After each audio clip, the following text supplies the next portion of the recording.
హిమాచల్ ప్రదేశ్లోని దక్షిణ కాంగ్రా జిల్లాలో 14వ శక్తిపీఠాది దేవతగా జ్వాలాముఖీ దేవి భక్తులను అనుగ్రహిస్తోంది. జ్వాలా రూపంలో మాత విలక్షణ దర్శనం లభిస్తుంది.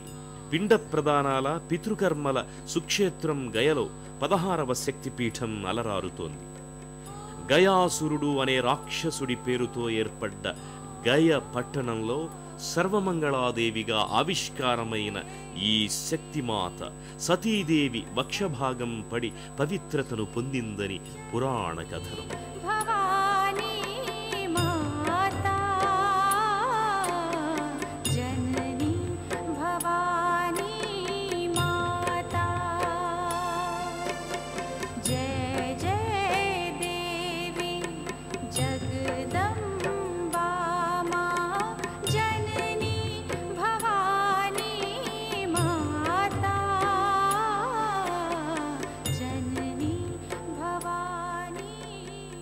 కంచి కామాక్షి, మధుర మీనాక్షి, కాశీ విశాలాక్షి అంటామే. ఆ పరంపరలోని పరమపావన కాశీ పుణ్యక్షేత్రంలోని విశాలాక్షి సైతం శక్తిమాత అంశే. శివుని ధర్మచారిణి సతీదేవి తన పతికి జరిగిన అవమాన భారంతో ఆత్మాహుతవ్వగా ఆ మాత మృతకళేబరం నుండి మణికట్టు ఆ వారణాసిలో పడగా కాశీ విశాలాక్షిగా అవతరించింది. ఆదిశంకరాచార్యుల వారు శ్రీచక్ర యంత్రంలో పునః ప్రతిష్ఠించి మరింత మహిమాన్వితం గావించారు.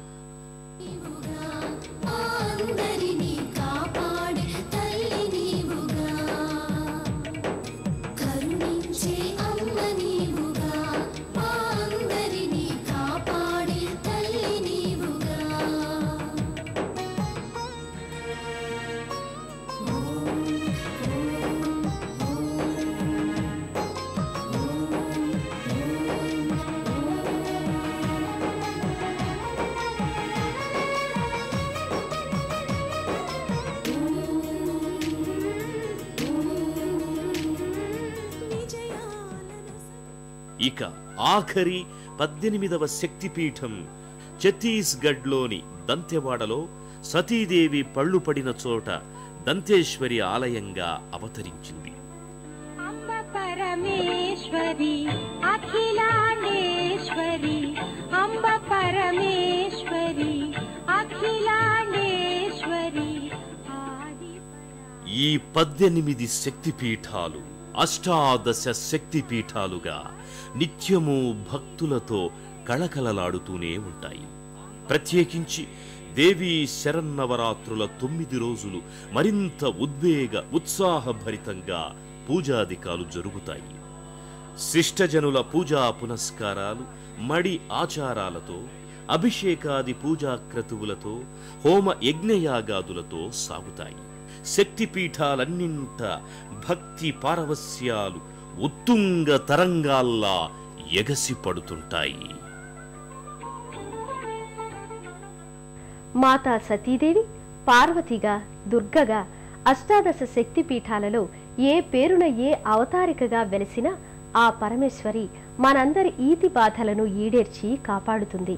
సర్వ ఆపదల నుండి వెన్నంటి రక్షిస్తుంది. ఆ జగజ్జనని అపార కరుణ మనందరిపై ఉంటుందని ఆశిద్దాం. మరోసారి ప్రేక్షకులందరికీ దసరా శరన్నవరాత్రి శుభాకాంక్షల్ని తెలియచేస్తూ సెలవు.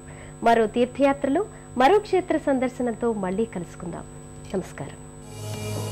పుణ్యక్షేత్రాల దర్శనం, అపురూప ఆలయాల సందర్శనం, తీర్థయాత్ర కార్యక్రమాన్ని ఇప్పుడు యూట్యూబ్ ఆన్లైన్లో www.youtube.com/etv2india లింక్ ద్వారా కూడా వీక్షించండి.